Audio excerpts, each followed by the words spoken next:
দেখবেন অটোওয়ালারা সিএনজিওয়ালারা ভোট চায়, আসলে এটারে 500 টাকা দিচ্ছে।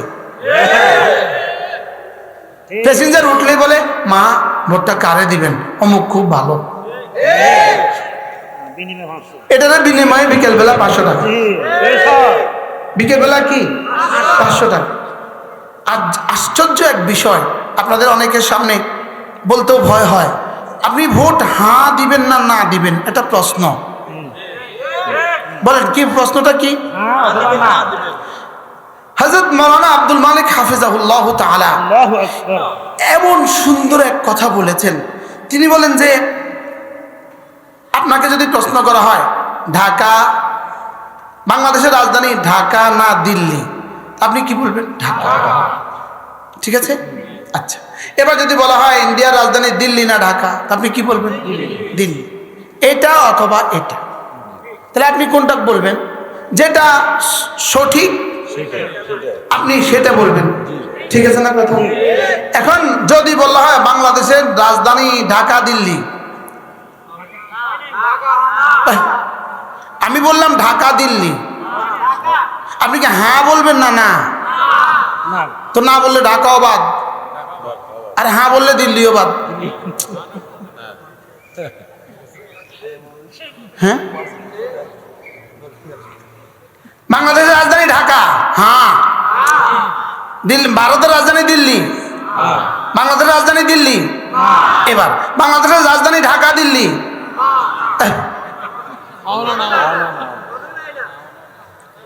এখন এখানে কিছু পয়েন্ট আছে হ্যাঁ, কিছু পয়েন্ট আছে না। আপনি একসাথে যদি হ্যাঁ বলেন তো না রে হ্যাঁ বলা হয়ে গেল।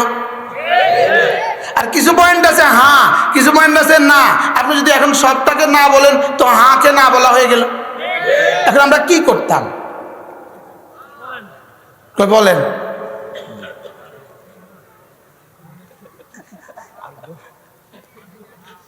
আমরা কি করতাম এখন এই মুহূর্তে? আমরা কি করতাম? কিছু পয়েন্ট আছে আমাদের সাথে সাংঘর্ষিক, কিছু পয়েন্ট আছে এই দেশের জন্য, এই রাষ্ট্রের জন্য জরুরি, কিছু পয়েন্ট আছে রাষ্ট্রের জন্য কি জরুরি, আর কিছু পয়েন্ট আছে কি আমাদের ইমানের সাথে সাংঘর্ষিক। এখন আমরা কি করতাম? যদি হ্যাঁ বলেন সাংঘর্ষিকটাকে হ্যাঁ বললাম, আর যদি না বলেন জরুরিটাকে না বললাম। এখন আমরা কি করব একটু চিন্তা ভাবনা করেন।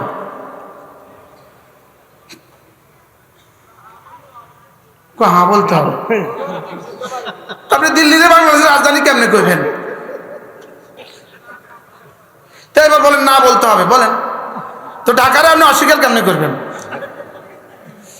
কি যদি আমাদেরকে অপশন দিত, হ্যাঁ যেটা আপনার ভাল লাগে এটাতে টিক চিহ্ন দেন, যেটাতে ভাল লাগে না এটা ক্রস মেরা দেন, আমরা সুন্দর টিক ক্রস দিয়ে দিতাম। এটা সুন্দর হইতো না বলে গিয়া। বারহাল আমরা তো সর্ব অবস্থাতেই ফেঁসে গেছি।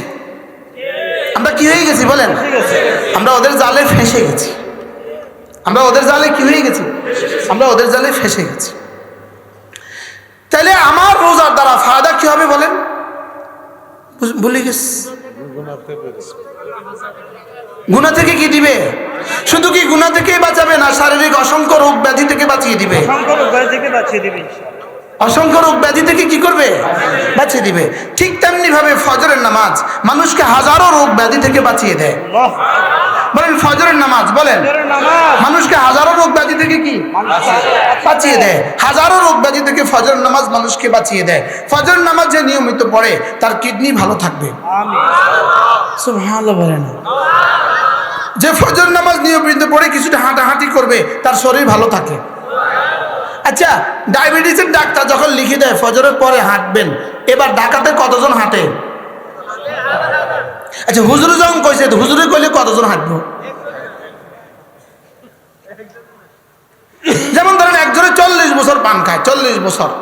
তো একজন মুফতি সাহেব তাকে খুব বুঝাইলেন, ভাইয়া পান ছেড়ে দেন, পান অনেক ক্ষতিকর, অনেক ক্ষতিকর। উনিকে হুজুর এরকম কয়? জি জি, বাস্তব না বাস্তব? বাস্তব। এবার আন্ডারসর গেছে, আন্ডারসর, ওখানে ক্লাস 8 পাস একজন ডাক্তার আছে। উনি ডাক্তার, দাঁতের ডাক্তার অথবা অন্য কোনো ডাক্তার, উনি 8 পাস আছে না নাই বলেন?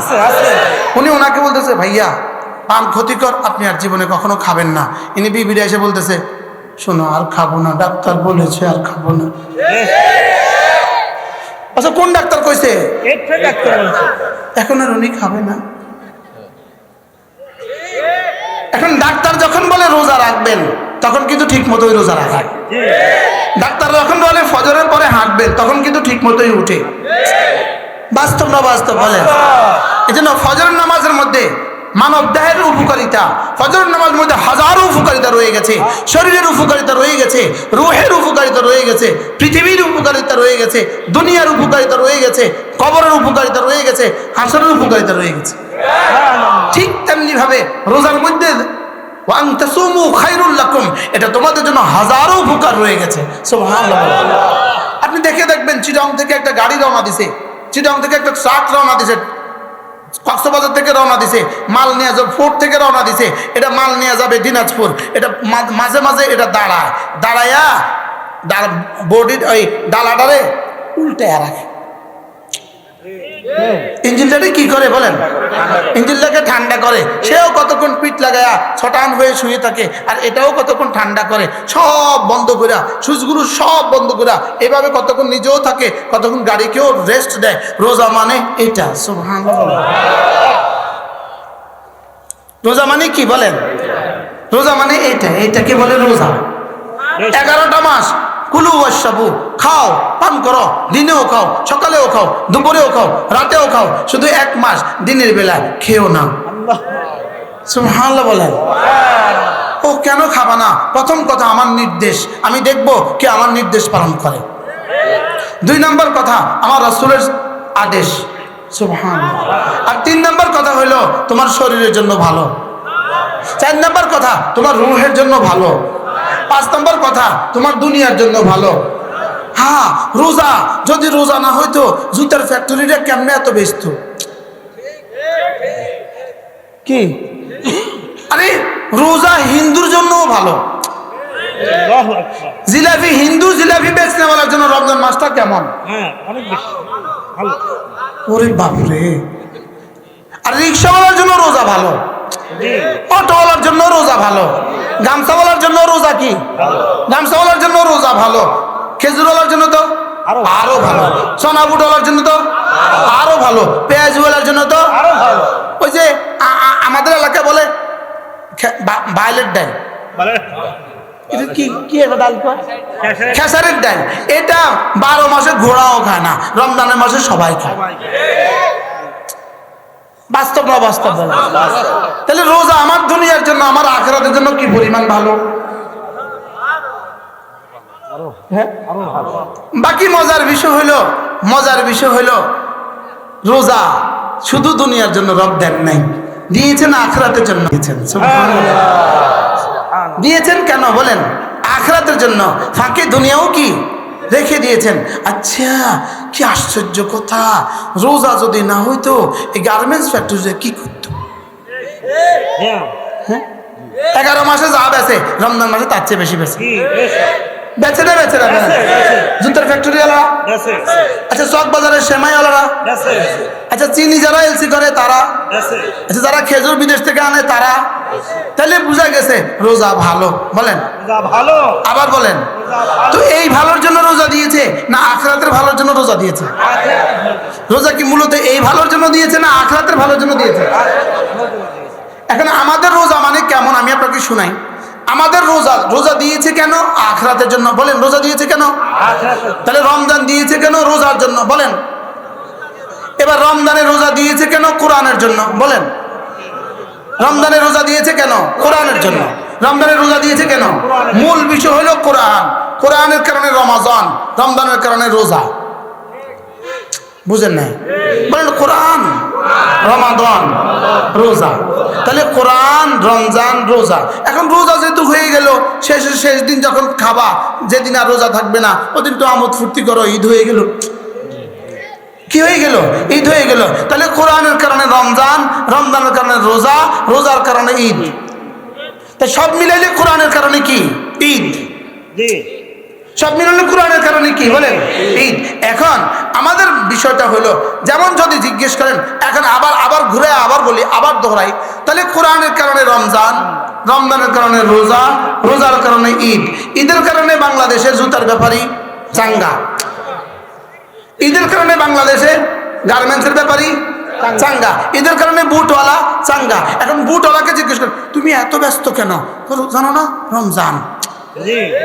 আচ্ছা, জুতার ব্যাপারে তুমি এত ব্যস্ত কেন? জানো না রমাদান। যাকে জিজ্ঞেস করবেন সে বলবে রমজান। কিন্তু রমজান কোন কারণে? কোরআনের কারণে। বলেন রমজান কোন কারণে? এবার যেমন দেখেন বিয়ে বাড়িতে গরু জবাই করছে, তো অন্যরা জানো এই গরু জবাই হয়েছে কেন?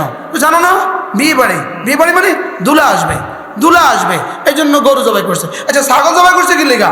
দুলা আসবে। আচ্ছা, মুরগি, জবাব দেন, দুলা আসবে। আচ্ছা, ডিম, কাবাব, আচ্ছা এত দই বসাইছে কেন রে? এত বড় বড় কাতল মাছ পুকুর থেকে তুলছে কেন রে? দুলা আসবে। সব হয়ে গেছে, পরে 3টার সময় খবর আসলো দুলা না হয় মারা গেছে। বলেন না, তাহলে দুলা ছাড়া এই সব আয়োজন যেমন, কোরআন ছাড়া আমাদের এই সব আয়োজন তেমন। আমি কি বুঝাতে পারছি? বুঝাতে পারছি সবাই? গরু জবাই করছে কি লিগা? ছাগল, মুরগি, ডিম, দই, পোলাও। এই বাচ্চারা এত নাচে কারে? সব বাচ্চাদের গায়ে সুন্দর জামা কেন রে? এবার আপনি এখানে মিলান, কিরে আজকে পয়লা শাওয়াল, কিরে সব বাচ্চাদের গায়ে এত সুন্দর জামা কেন? ঈদ যে ঈদ। আচ্ছা, সব যুবকরা এত সুন্দর প্যান্ট কিনছে কেন? ঈদ যে। আচ্ছা সবাই এত নাচে কেন? সবাই এত ফলাও খায় কেন? এত গরু কেন? এত ছাগল কেন?